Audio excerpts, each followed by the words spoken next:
Этот день является поводом выразить глубокую признательность всем, кто стоит на страже закона, общественного порядка и безопасности наших граждан.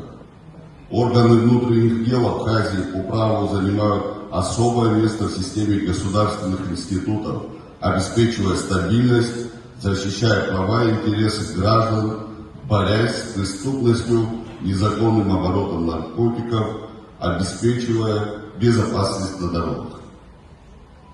Милиция Абхазии бережно хранит славные традиции, заложенные старшими поколениями. Среди сотрудников органов внутренних дел многие ветераны Отечественной войны народа Абхазии, проявившие мужественный героизм в годы испытаний.